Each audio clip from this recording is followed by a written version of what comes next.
Well, hello there, and greetings, Earthlings. Today I am back with a review of another affordable Blue Yeti clone, this time from Behringer. That microphone being the Behringer Bigfoot.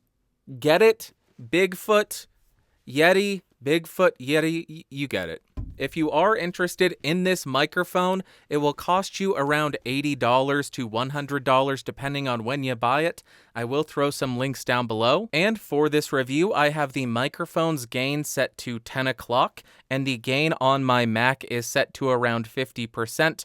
I will not do any kind of post-processing, but I may boost it in post, so check the doobly-doo to see what I diddly did. And now let's talk about what comes in the box. You, of course, are going to get the microphone. It comes on this pre-installed microphone desktop stand. You will get a USB cable to connect the microphone to your computer. You'll get a 5/8 to 3/8 inch microphone stand adapter, a quick start guide, and a sticker.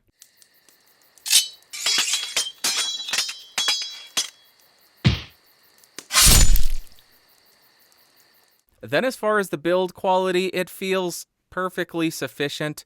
It does have a metal body that is coated in this bluish blackish paint. It also has a metal grill. The desktop stand is made all out of metal and it feels very substantial. The dials on this are all extremely wobbly and loose feeling, and if it does matter to you, this is made in China. On the front of the microphone, you will find a microphone mute button as well as a headphone volume control.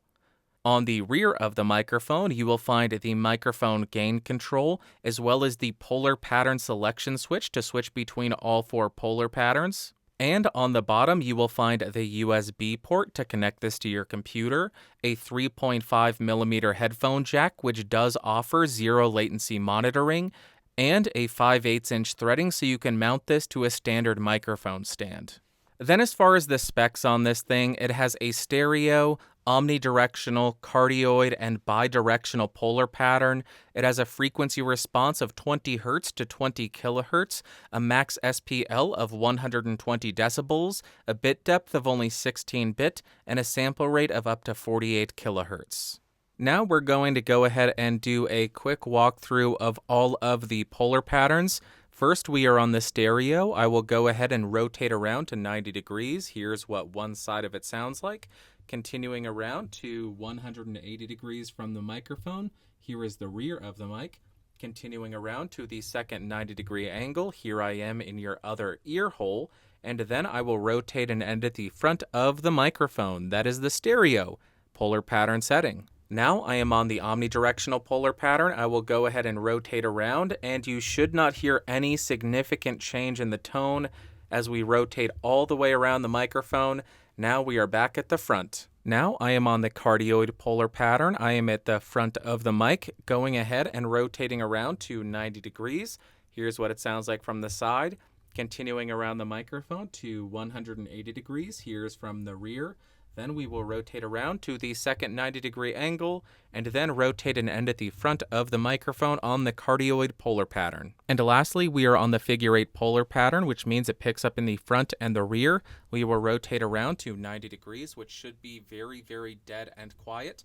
Continuing around to 180 degrees, another lobe of sensitivity here. Continuing around to the second 90-degree angle, another dead and null area, and then rotating and ending at the front of the microphone on the figure 8 polar pattern. Now let's see how well this thing does at rejecting plosives. Please bring pizza pronto. Please bring pizza pronto. Please bring pizza pronto. Now I am right on top of the microphone to demonstrate the proximity effect on this thing. About 3 inches off of the microphone with it pointed to the corner of my mouth, and here is how the audio sounds. About 1 foot away from the microphone, 2 feet away from the microphone, and about 4 feet away from the microphone.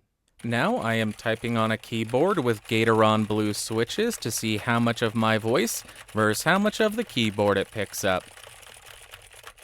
And for you elite gamers, now I am typing on the sad W keys. Here is how the microphone sounds in a well-treated room. And here is how the microphone sounds on the cardioid polar pattern in a completely untreated room. Now I want to demonstrate why I don't typically recommend using the provided desktop stand. I did increase the gain to about 1 o'clock on the microphone. I have set the mic directly in front of me about 1.5 feet away from my mouth. I will go ahead and tap my desk so you can hear how much of that noise it picks up. I will go ahead and type on my keyboard. That's how much of that it picks up. And you can hear how it sounds on my voice. And here is how the microphone sounds on a boom arm a little bit farther away from the desk, the keyboard, and closer to my mouth. I'll go ahead and tap the desk and type on the keyboard. Now I want to demonstrate what kind of noise the mute button on the microphone makes when you engage it. So I will go ahead and continue talking and press that button to mute the microphone, continuing to talk. To unmute the microphone, and here's how it sounds. Again, I will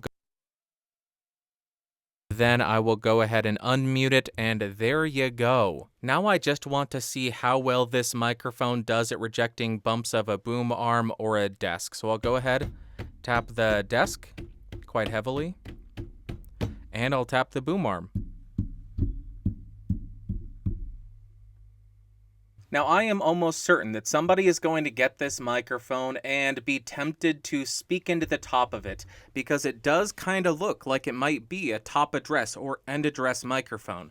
I want to take the time and say, do not do this.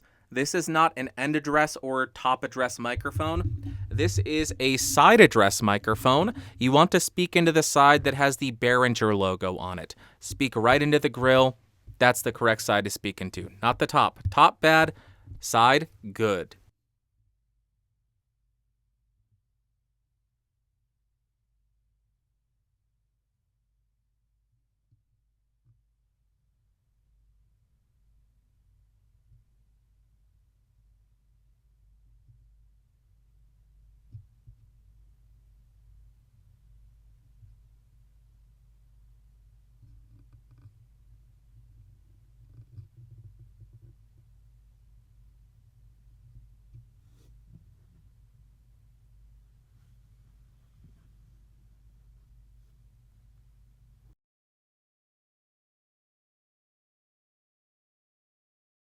Now I want to do a very quick comparison between the Behringer Bigfoot and a couple of other microphones on the market, mainly Yetis, and I just want to see how this stacks up against the competition. First, we'll start on the Behringer Bigfoot. The gain on the microphone is now set at 11 o'clock. Gain on the computer is still set at 50%, 6 inches off, and no post-processing. Check the lower third to see how much I boost each of these microphones in post, and here's how it sounds. We'll start on the Blue Yeti Nano, which goes for about $100.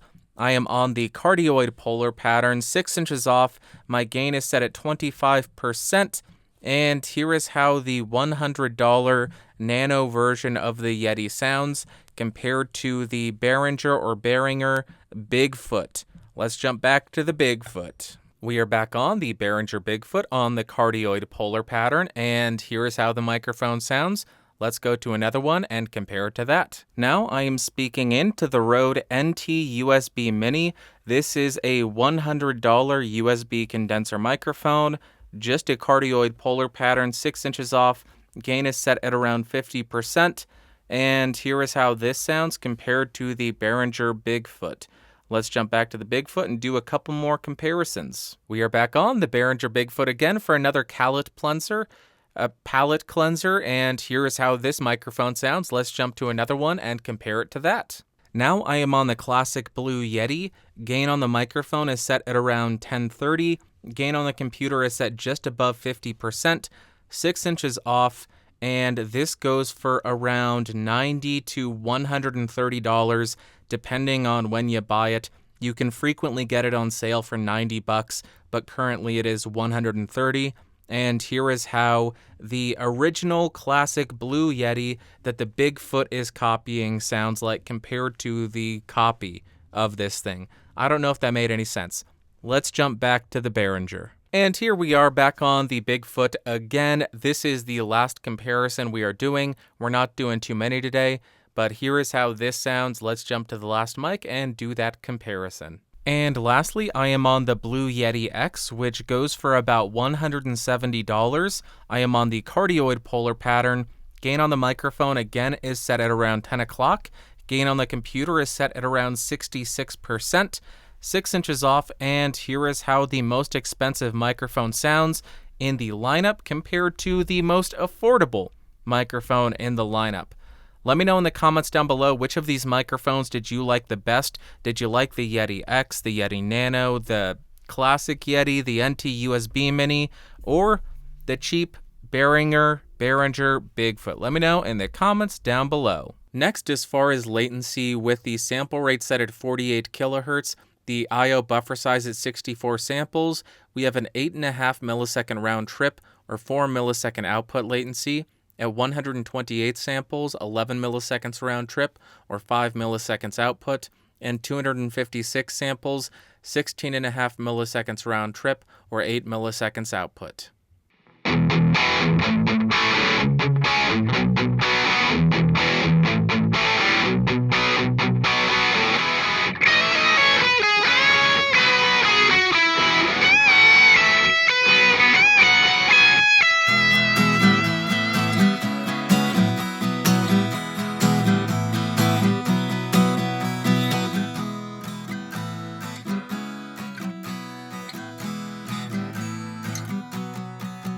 I don't wanna test this mic cause I don't think it matters.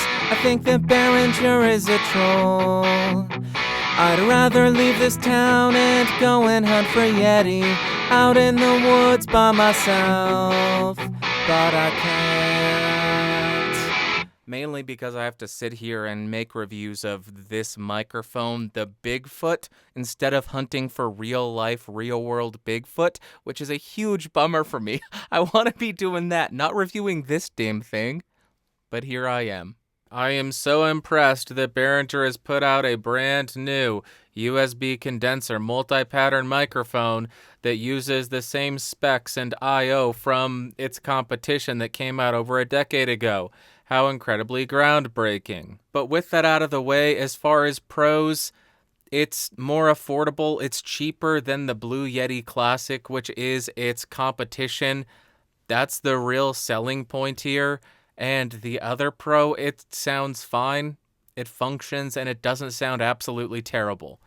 Good on ya, Behringer. And then as far as cons, it is limited to 16-bit 48 kilohertz. It also has a mini USB port. Both of those seem very outdated for a microphone that was released in 2020 or 2021. And the last con is it seems like a copy of the Blue Yeti, just in a prettier body. I don't like that. Then as far as my overall thoughts and opinions of this microphone, on the electric guitar, I didn't hate it. It had a very open top end with a little bit of crunch to it, which I always like on more aggressive guitar tones. However, when I got to the upper register of the guitar, it did start to get a little bit piercing, but all in all, I didn't hate it and it's usable. Then on the acoustic guitar, I thought it had a very clear top end. The low end was not overpowering, but the low mids had a little bit of a round sound, a roll kind of sound, a little bit muffled sounding in the low mids. But for home recordings, again, I think it's usable. I wouldn't complain about it. Next up for singing, it's not my favorite thing. I think the top end is a little bit too artificial sounding. It almost has a bit of sizzle to it, which I am not too keen on. It makes it a little bit fatiguing to listen to for long periods of time. But for home recordings, for demoing, you could easily make it work with a de-esser and a little bit of EQ. I think you could fix that right up. And lastly, for spoken word, I think this is very comparable to the original Blue Yeti. The top end is crisp, the low end is controlled, and the mids are unobtrusive. This does tend to have a little bit more of an artificial top end that I think will get quite fatiguing over long periods of time. Probably wouldn't be my first choice because of that, but if this is the only microphone you have and you have a couple of plugins in your DAW like a de-esser and an EQ, I'm sure you'd be able to get this to work. And to wrap up, would I recommend the Behringer Bigfoot? No, I would not. I am not avoiding recommendation because I think it's a bad microphone. I think it's a perfectly sufficient microphone. It functions, and it's affordable. It does seem outdated. 16-bit 48 kilohertz, mini USB, exact same functionality and placement of controls as the original Blue Yeti that came out over a decade ago. A bit outdated, but it still functions.